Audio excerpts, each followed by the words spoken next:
एक भेरे हज़रत मूसा अलैहिस्सलाम जिन अल्लाह ताला सां ॻाल्हाइण जे लाइ शहर खां रवाना थिया ऐं तूरे सीना ॾांहुं वञनि पिया त हिकु शाहूकार माण्हू जेको रस्ते ते बीठो उन हज़रत मूसा अलैहिस्सलाम खे इशारो करे चयो त ए ख़ुदा जा नबी तव्हां केॾांहुं वञी रहिया आहियो?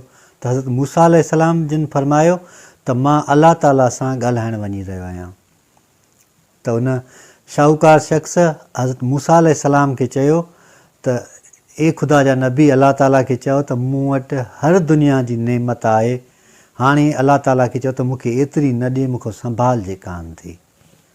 त हज़रत मूसा अलैहिस्सलाम जिन उतां रवाना थिया त हिकिड़े बयाबान मां गुज़री रहिया हुआ त उते हिकिड़ो ग़रीब माण्हू वेठो हो जंहिंजा लटा कपिड़ा फाटल हुया ऐं उहो उते पाण खे ढकण जे लाइ वारी सॼे जिस्म ते विछाई वेठो हो।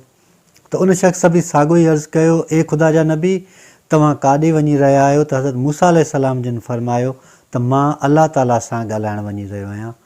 त हुन शख़्स ख़ुदा जे नबीअ खे चयो त ए ख़ुदा जा नबी, ए अल्लाह जा नबी, अल्लाह ताला खे चयो मूंखे कुझु त ॾिए त मां कपिड़ा या मूंखे खाइण पीअण जे लाइ कुझु त हुजे। त हज़रत मूसा अलैहिस्सलाम जिन रवाना थिया, तूरे सीना ते पहुता त ॻाल्हियुनि ॻाल्हियुनि में हज़रत मूसा अलैहिस्सलाम इहा ॻाल्हि अल्लाह ताला जे बारगाह में रखी ऐं अर्ज़ु कयो, साईं हू शाहूकार चए थो मूंखे एतिरो आहे जो मूंखां संभालजे नथो, तव्हां मुंहिंजियूं नेमतूं हाणे कुझु घटायो। त अल्लाह ताला उनखे चयो त ए मूसा हुनखे चयो त शुकुरु करणु छॾे ॾिए त हुन जूं समूरियूं नेमतूं आहिस्ते आहिस्ते खिसकंदियूं वेंदियूं। त उते हज़रत मूसा अलैहिस्सलाम उन ग़रीब माण्हूअ जे लाइ बि चयो, साईं हू थो चए मूंखे कुझु त हुजे जंहिंसां मां पंहिंजो गुज़र सफ़र कयां या लटा कपिड़ा वठां या खाधो पीतो मां खावां। त हज़रत मूसा अलैहिस्सलाम खे अल्लाह ताला जिन फरमायो त उनखे चयो शुकुरु करणु शुरू करे त हुनखे उहे नेमतूं मिली वेंदियूं जेके आम माण्हुनि वटि कोन हूंदियूं आहिनि। हज़रत मूसा अलैहिस्सलाम जिन रवाना थिया, उहे बयाबान वटि पहुता त उहो साॻियो ई ग़रीब माण्हू वेठो थियो, उन अर्ज़ु रखियो त साईं तव्हां अल्लाह ताला सां मुंहिंजी ॻाल्हि कई या मुंहिंजी रिक्वेस्ट तव्हां उते पहुचाई?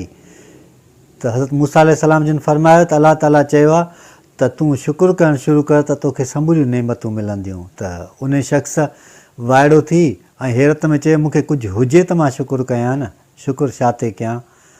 त उनखे कंहिं बि क़िस्म जी पोइ नेमत न मिली। ऐं जॾहिं हज़रत मूसा अलैहिस्सलाम उन शाहूकार शख़्स सां मिलियो त शाहूकार शख़्स खे चयईं त अल्लाह ताला चयो आहे त तूं शुकुरु करणु छॾे ॾे त तोखां नेमतूं आहिस्ते आहिस्ते खिसकंदियूं वेंदियूं। चयईं त मां शुकुरु कंदो रहंदुसि, जेके बि नेमतूं मूंखे मिलनि थियूं उन्हनि समूरनि ते मां हमेशह शुकुरगुज़ार रहंदुसि।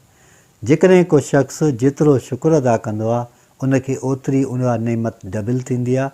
जेको माण्हू शुकुरगुज़ार आहे इंसाननि जो, उहो अल्लाह ताला जो बि शुकुरगुज़ार आहे ऐं अहसानमंद आहे। जेको तव्हां ते अहसान करे उनजा अहसान ॻायो। अल्लाह ताला असां सभिनी खे सिधो रस्तो ॾेखारे ऐं सिधे रस्ते ते हलण जी तौफ़ीक़ अता फ़रमाए।